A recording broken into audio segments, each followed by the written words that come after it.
เมื่อก่อนก็ช่วยเหลือกันนะพระเจ้าแผ่นดินแบ่งไฟกันกลางแม่น้ำของเลย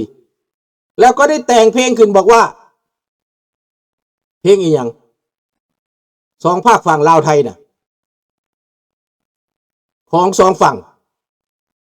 ร้องเพลงจากทานตะวันหรือว่าคันทวานแหละมันซื้อบ่ม่วนภาษาลาวเนาะคนไทยเลยเปลี่ยนชื่อให้นางคันทวานหั่นนะเป็นทานตะวันนะรู้จักไหมลูกหลานรู้จักไหมเรื่องนี้นะเพื่อให้มันสนอดีมีรูปภาพมีวิดีโอคนไทยถ้าผู้ใดไปพ่อวิดีโอที่เขาจูดศูนย์นาโพน่ะกับจูดศูนย์น้องไข่น่ะมีไฟใหม่น่ะมีผู้ใดมีวิดีโอตัวนั้นจะขอบพระคุณอย่างสูงเด้ออยากได้ไปยั่งยืนให้เขาให้ต่างประเทศเขาเห็นว่าขนาดเขมรแดงว่ามันเหี้ยมว่าเวียดนามมันเหี้ยมแต่มันก็บ่นำมาจูดศูนย์อพยพเหมือนกับลาวแดงเลยพี่น้อง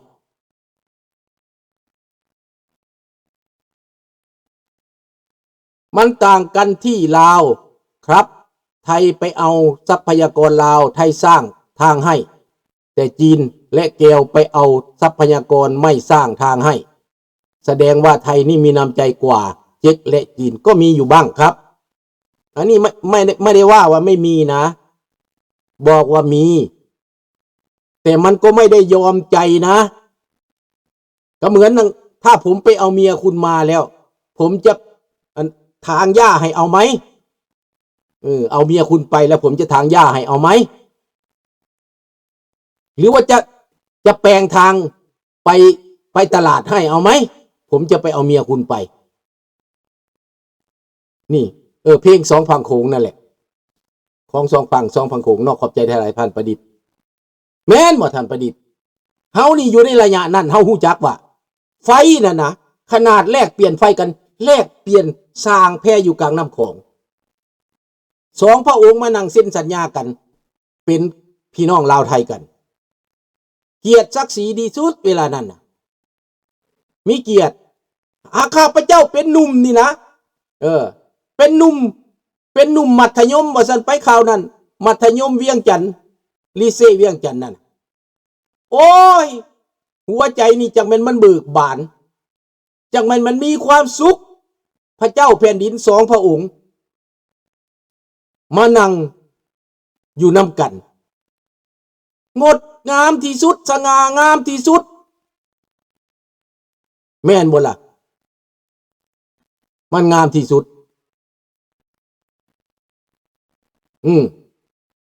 ก็เอาอยู่แต่ว่ามันก็เสียนั่นแหละ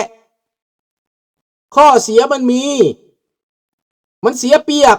แต่จำยอมเพราะว่ามันผมจำยอมเนี่ยเขาจำยอมลาวแดงมันจำยอมนี่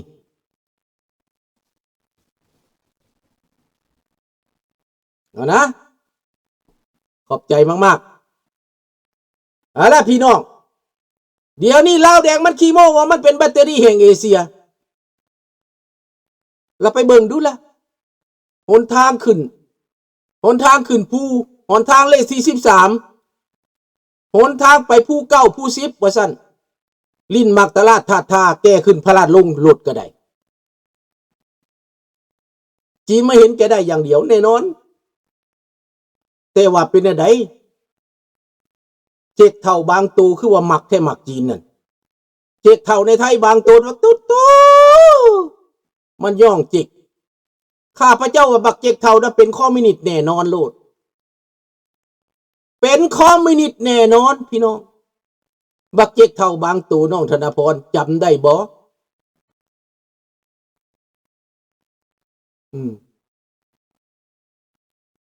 สบายดีลิดมันย่องจีนอะไรก็เก่งบัดดีบัดมันต่อต้านอเมริกาได้บักเจ๊กเท่าอันไหน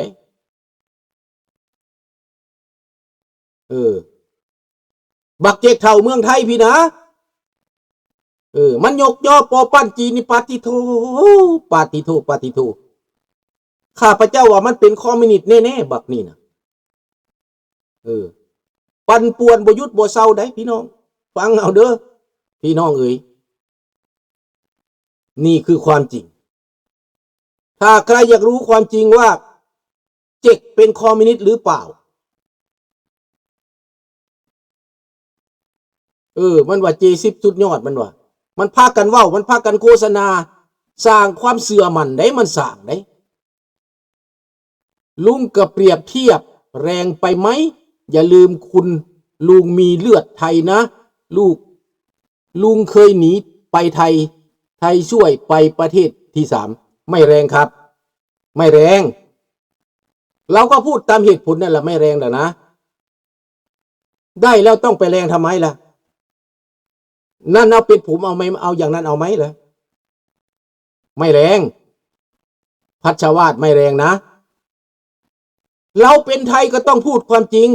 ถ้าเรารักกันเราไม่ต้องเอาเปรียบกันนะ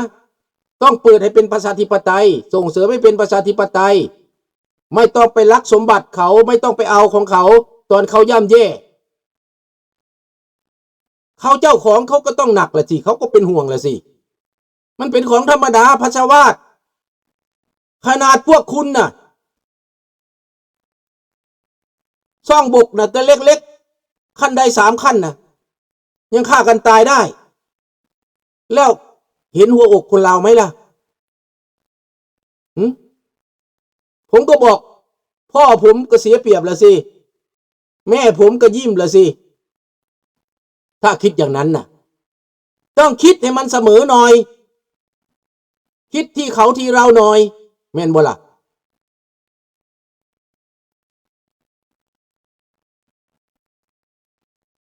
ต้องคิดดีๆพี่น้อง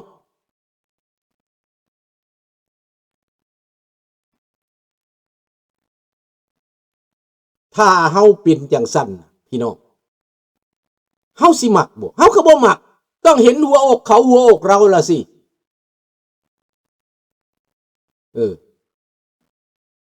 มันเสียหายหลายขนาดไหนคุณรู้ไหมเขาเสียหายหลายขนาดไหน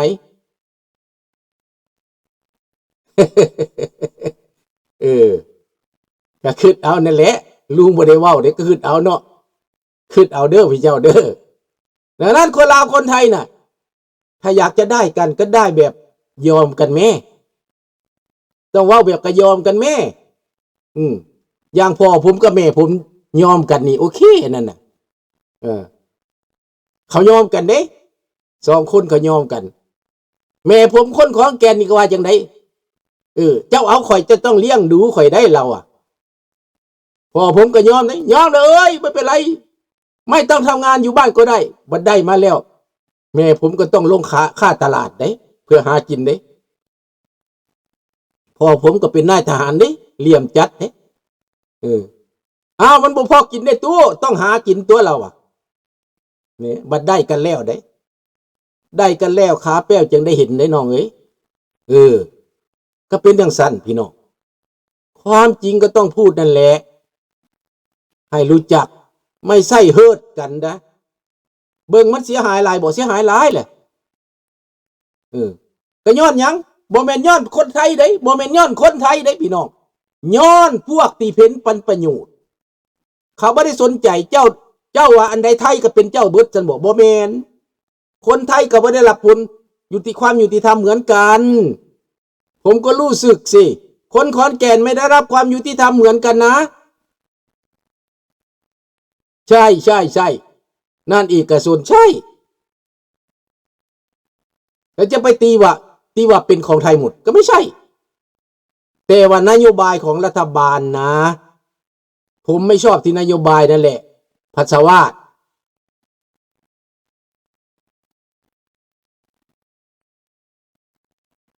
นั่นมันเป็นอย่างนั้นแหละพี่น้อง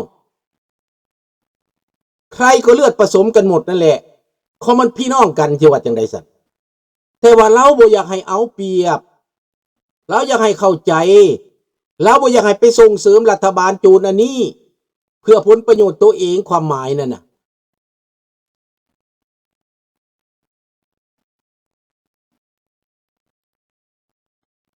นั่นแหละประยูน ความพูดกันนั่นแหละขนาดประเทศไทยเขาปกป้องซองบกนิดหน่อยเขาสัตว์กันโลดเห็นบ่เขมรก็อยากได้ไทยก็อยากได้แต่ว่ามันจะเป็นของกลางอยู่ยักไผสิได้เอาก็แล้วตายไปศพหนึ่งแล้วเห็นบ่ล่ะไอ้ลาวนี่เขาเอาสิได้ก็ยังให้เขาเบิดมันบ่จริงซะบ่ลุงเว้านี่นะมันก็เจ๋งชายแดนลาวยับเข้ามา30 กิโลเมตรก็เอาเบิดทางจีนก็ยับมา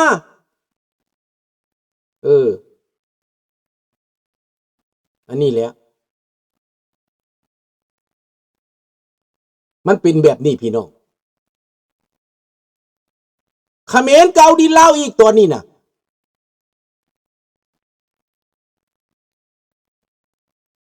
มันระเบิดเลยได้เฮานี่ได้มีแต่เอากับเอาคนลาวนี่เป็นหยังเด้นี่นะสมัยก่อนคนลาวน่ะนะถามว่าเจ้าสิไปเฮ็ดเวียกอยู่เมืองไทยบ่มีทางเจ้าสิไปเฮ็ดเวียกอยู่กรุงเทพบ่มีทางแต่ก่อนน่ะแม่นบ่ล่ะ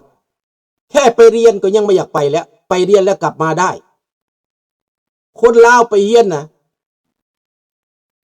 นาบ่าวลุงไปเฮียนอยู่ไสพิษณุโลกเฮียนนายทหาร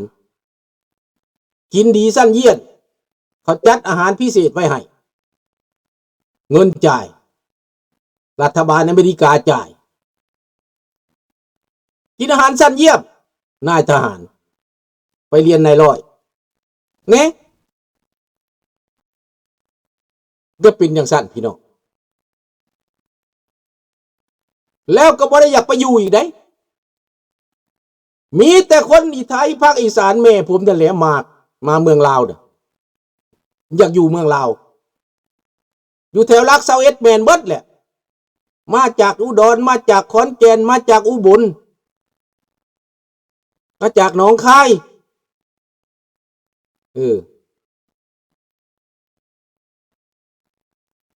มาอย่างมาอยู่จะฮิตนี่แหล้วตั้งรักตั้งฐานจะฮิตนี่แหละเป็นอย่างอันนี้เคซี่นี่ถามเราไหมถามครอบครัวเคซี่นี่ไหมเขียนบอกในเคซี่มาจากอำเภอปาปากเด้อมาอยู่เมืองลาวได้เป็นทหารลาวได้นี่เคซี่นี่นะให้เบิ่งเงา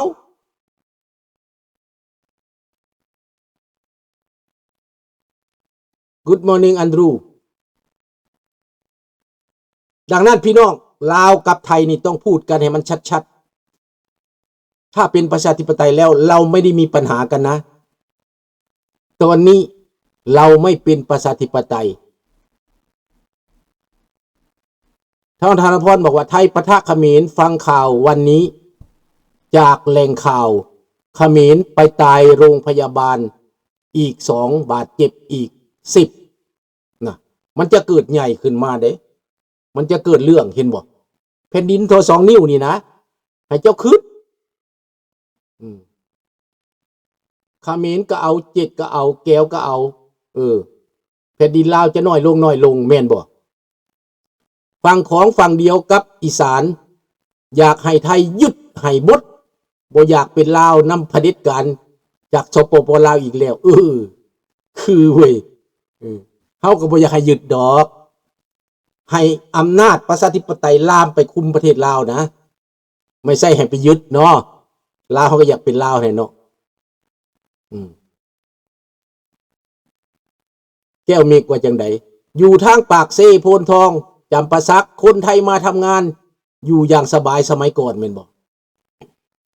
แม่นบ่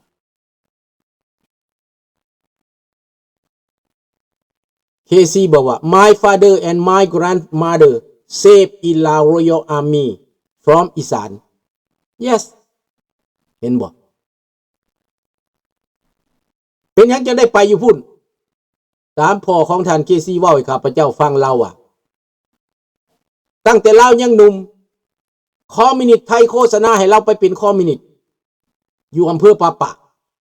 มันว่าสิได้นั่นสิได้นี่ล่อให้เข้าป่าไปจนฮอดฮานอยพุ่นแล้วพอดีทหารกองแร่ไปเราไปนำทหารกองแร่กลับขึ้นมากองทัพลาวมาอยู่นำกองทัพลาวเราเลยเป็นทหารพระจักรลาวเลยนี่แล้วเราสั้นๆดอกว่ากลับขึ้น